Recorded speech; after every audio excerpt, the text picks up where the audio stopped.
Visionary Speaks. Did you miss it? And I'm your boy Al B. Good to have you back, Vision. Let's talk about this shit.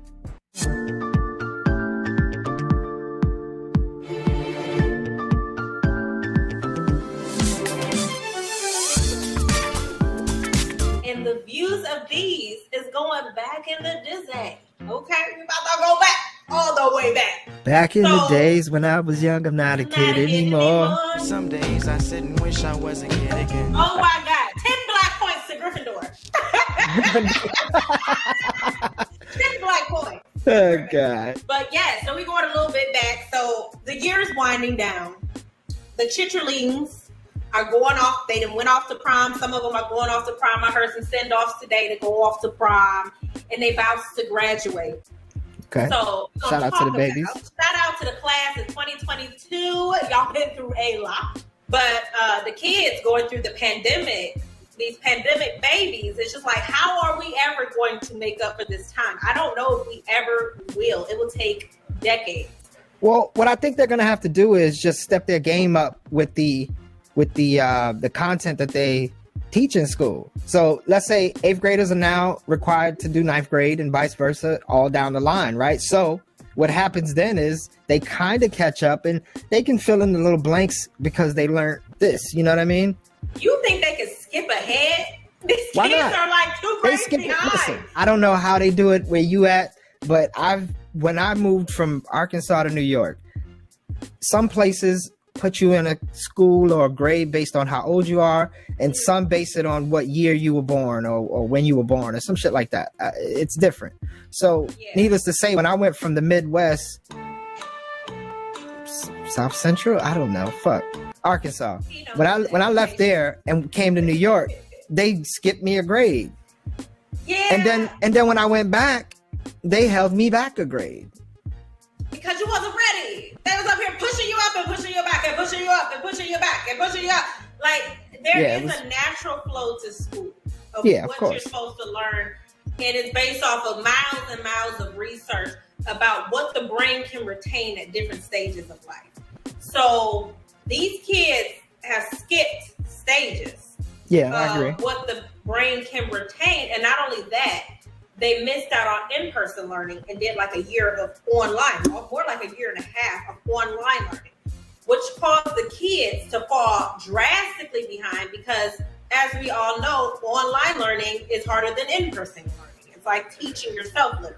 Well, it's about discipline. If you don't have discipline as a child because the parents or the people who are watching you aren't giving you the discipline, then yeah, you're gonna shit your time away. Okay, well, there's 80% no discipline with these things. Like, that's the real pandemic, is the change in parenting style, along with the extra environmental pandemic. But there is a lackadaisical parenting, and I don't know if it's just within the generation, and I don't know if it's my generation. Well, I think your generation and the one after it. I think what happened was the majority of you guys had to grow up so quick because of certain situations. You didn't really develop fully yourself, even though you're smart, you're holding it down, you're maintaining households, you're maintaining jobs and all that. But there's parts of you that you didn't get because you had to speed grow. You know, you had to turn from a 13-year-old to a 19-year-old really quick. And without realizing it, you pass that to your children because they see you and they do what you do. They say what you say in the beginning. You are their teacher, even though we push them off to the schools and say, it's the teacher's fault he can't add. No, it's your fault. Yeah, I think it's a balance because, one, you must understand the scope of millennials, okay? Millennials can go anywhere from like the 80s to the mid-90s, and then the others take over. One thing about my generation as far as being a millennial is we got hijacked into technology midway, through our development. I can remember being an earlier age millennial. I can remember a time without internet. I can remember a time without phones. Beepers. I remember before beepers. I remember when we know you remember. Well, I remember when only doctors had beepers back in the days when I was a kid. If you were a doctor, if you went to the dentist, you might see a beeper. We didn't really know what it was, but we knew paging Dr. Brown. Like we knew, okay, he gonna get beeped, and then he run away. But we didn't understand that shit. Yeah. We didn't even, as a kid, I didn't even use payphones like that. We would just pull up on a nigga's house and knock on the window. You weren't using payphones? Nope. In New York City, right? Even though you lived on the 8th floor, let's say you lived on the 8th floor of some building, right? 8 o'clock in the morning, you supposed to be downstairs meeting me so we could walk to school together, right? But you ain't there. All of a sudden, you're going to hear, you're gonna hear all kinds of shit, and then everybody had their own little calls, and that's why that started, because there was no cell phones, there was no beepers, nobody really used we used the payphone if we had to, but nobody was like, where's the payphone, I need to make a call. Like, we didn't make a call, we just pull up on you. So it was just drug dealers that was using the payphones and the beepers. Drug dealers and doctors. So yeah, drug dealers. Yeah, there you go. Because the biggest drug dealers are the doctors, and we all know that. But that's another show. Another episode. That is a different episode. we go just work that out. So these kids and this fucking school shit, man. Listen, what I will say is, take more control of your kids' education. And when I say that, I don't mean go down there and start yelling at teachers and shit. What I mean is take what the teachers bring home or send home and multiply that. Your kid did his homework. Okay, what about the homework you made for them? So if the teacher gave him 5 problems, you should be giving them 5 problems too.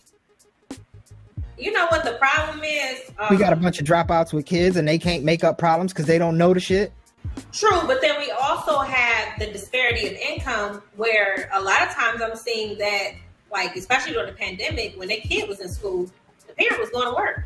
This is one of the more regular years, I guess. I don't want to say normal because this is a new normal, but it's like the most regular or most what we are used to graduating class that has been in 2 years. Look, here's my thing.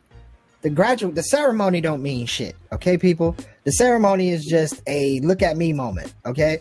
So if you didn't get to, partake in your ceremony in person or whatnot, or if it was on Zoom or whatever the case, who the fuck cares? We that's care. Like 40-year-olds complaining that they didn't go to prom because they had to watch their baby. It's so fucking what? That's fucked up too. See, you don't care about the intricacies. I don't. You know why? Because you were born a hustler. You came out as boss baby, and literally you came out in your little suit and tie. It was like, how I'm gonna get this money, just like that. Money, yeah.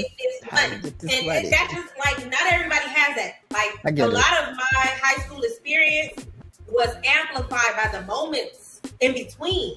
It was the going out and having a good time for me. It was looking cute in the hallway for me. And so it's so many parts of your high school experience that's not just about. You know what? People underestimate the experience of the hallway. So the hallway, yeah, it was a special place. Like I believe I got my first kiss in the hallway. You know what's insane? What's that? Being in school, you're really not supposed to be in the hallway that much. You're not. It's supposed to be a 5-minute passing time. Get to class, you bastards. But like, it's not supposed to be that long where you in. But that little bit of time is like the most memories. What would be some advice that you could give to the class of 2022? We're at a point that with this online shit, there's really not a lot of excuses left out there. You know what I mean? There's so much free shit. There's so many free opportunities that you can take advantage of. And when you get that, you can take advantage of better opportunities. You know what I'm saying? Don't sleep on the government programs. I'm telling you, this shit is free for a reason. It's free because you're broke. And if you don't want to be broke, take advantage of those and use that to get somewhere else. And that's all I'm saying. You're running out of excuses, people.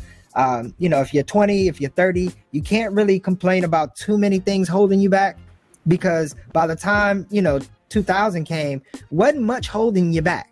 Okay. And you can pull whatever card you want. But when it comes to society, society was not holding you the fuck back in 2000. See, the views of this nigga, glad we can come back, is this niggas alone. Because that had heavy bootstrap energy. And I'm not one to believe that in the fallacy of picking yourself up by your bootstraps if you ain't got no goddamn boots. And these motherfuckers are scared to fail. That's the problem. They scared that if they fail once, they're a failure. And there's a huge difference between failing and being a failure. I mean, to the kids out there, all I can really tell them is, look, those certificates are great. There are requirements in most states. Do what you got to do. But don't let this society, don't let this world kill your curiosity, because it's your curiosity that's going to tell you who you are in the end. And everybody has that question at some point.